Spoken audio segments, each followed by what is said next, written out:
తృప్తిపరచబడతాం అన్నమాట. తర్వాత ఏమంటున్నారు? కొనువాడు జప్పుది అను అవతలికి వెళ్ళి దానిని మెచ్చుకోను.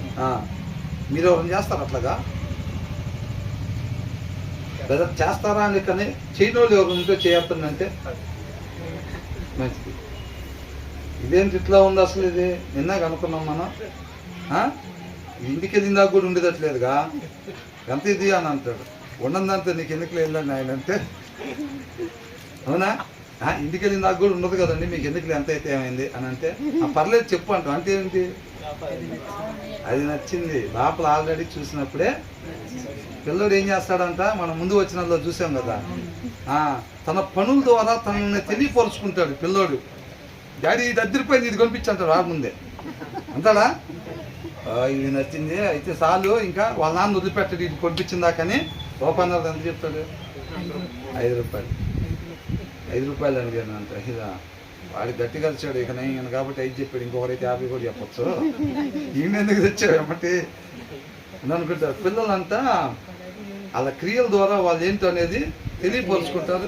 మీరు కూడా ప్రేమ ఉంది, దేవుడి మీద ప్రేమ ఉంది, విశ్వాసం ఉంది అని పుట్టిన నోటి మాటలు కాదు, క్రియల ద్వారా మీరు కూడా కనపరచాలి. క్రియలతో దేవుణ్ణి కనపరచాలి, గణపరచాలి, మహింపరచాలి అని అంటారు. అవునా? ప్రభువానికి స్తోత్రం స్తోత్రం స్తోత్రం, మహిమ మహిమ మహిమ. అదేగా క్రియలు లేకపోతే ఏమైనా మహింపరచు. యేసయ్య కూడా అంతే అన్నాడా?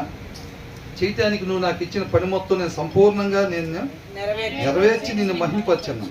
ఆయన మనకు మాదిరి కదా, మనం కూడా ఏం చేయాలి? ఆయన మనకి ఏదైతే పని ఇచ్చాడో ఆ డ్రైవింగ్ సీట్ ఆయనకి ఇచ్చి దాని ప్రకారంగా నడుస్తా మహిమను ఆయనకి అప్పగించాలి. ఆటోమేటిక్గా వెళ్ళిపోతాం ఉంటుంది మనం. అవునా కదా?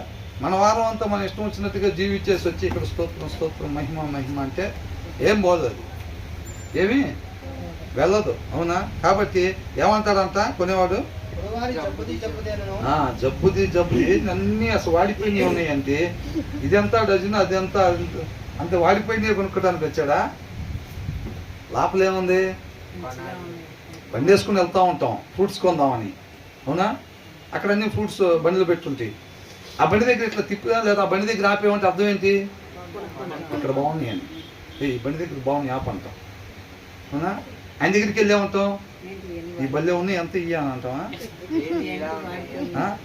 ఈ బాగున్నాయి బనానాస్ బల్లె ఉన్నాయి మీ దగ్గర అందరికన్నా ఎంత ఈ డజన్ అంటే. మరి వాక్యం అలా చెప్తుంది. ఈ వచ్చిన నాకు చదివే తప్ప ఇదే నిత్య జీవంలో నేను చూస్తాం అనుకుంటా. నిత్య జీవంలో మొత్తం అంతే ఉంటుంది. అక్కడ కలంకమైంది కానీ డాగైంది కానీ ఏమి